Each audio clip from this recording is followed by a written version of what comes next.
Second year of law school, the year we learned that rules were just suggestions written in fancy Latin. That's when she arrived, Maya. Sharp, charming, unpredictable. She could make case law sound like poetry. Every guy in our batch liked her, but for Arjun and me it was something else, something quiet and dangerous. We were best friends, seniors to half the hostel, the kind of names professors remembered during debates and strikes. And every night after dinner, we'd sit under the old Neem tree beside the hostel fence. Same tea stall, same 2 cups, same stories that stretched from dusk till almost dawn.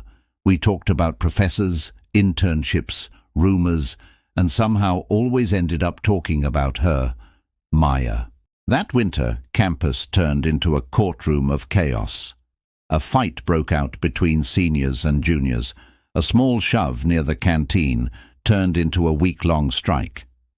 Arjun was in the middle of it, hot-headed as always, and I, as usual, tried to pull him back.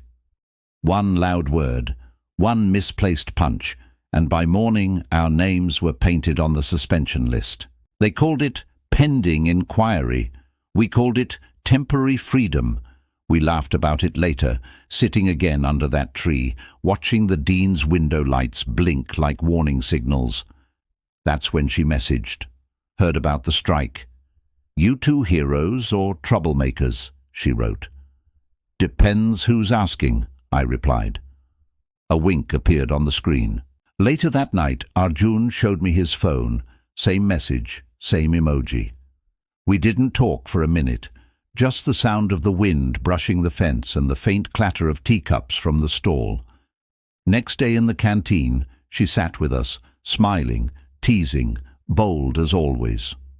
"You both need to learn peacekeeping, not law," she said, and we laughed, pretending it didn't sting that she said you both. That evening, under the tree, Arjun asked quietly, "Do you think she likes me?"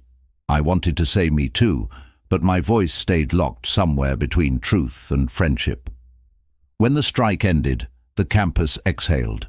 Someone announced a pool party, the first real celebration after weeks of chaos.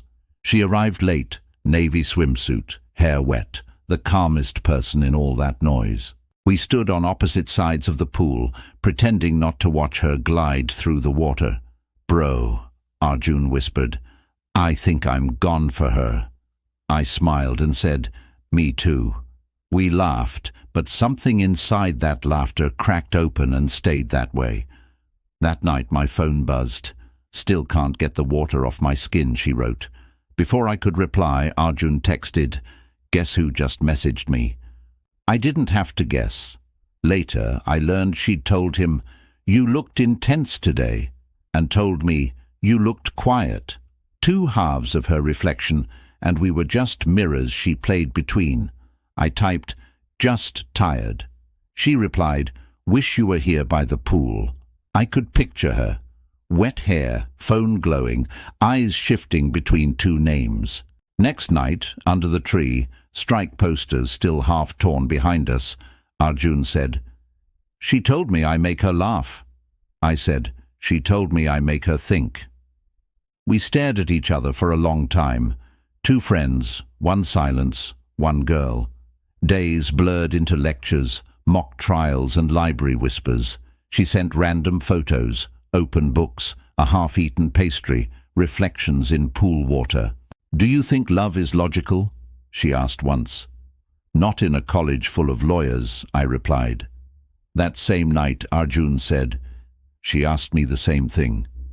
The fence creaked in the wind. The tea went cold. We didn't talk for days after that. Then one night she sent me a photo, feet in the pool, moonlight trembling on the surface. Caption, "Sometimes I wish I could choose without breaking something."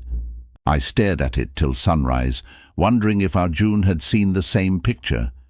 Weeks passed. No messages, no signs. "Under the tree," Arjun said softly. She stopped replying to me too. We sat there in silence, the shadow of the fence slicing between us like a line in a legal contract neither of us could erase. That was our last night there, Graduation came, suspension forgotten, wounds hidden behind robes and photographs. Maya didn't show up. Rumor was she'd moved to Delhi for an internship. Arjun and I still talked sometimes, but there was space between our words. Not distance, just memories stretched thin.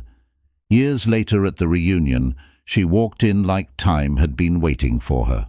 Same smile, same calm, like she knew the past still breathed somewhere around that neem tree.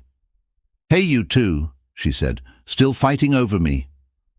Arjun laughed. I didn't, because we weren't fighting anymore. We were remembering. As she walked away, I asked him quietly, "You think she knew what she was doing?" He smiled. Of course she did. Some stories don't end with heartbreak. They end with maturity. Some fences stay between friends, not because of distance, but because of everything that once happened beneath that tree. Sometimes love doesn't ruin friendships. It just teaches them how fragile loyalty can be.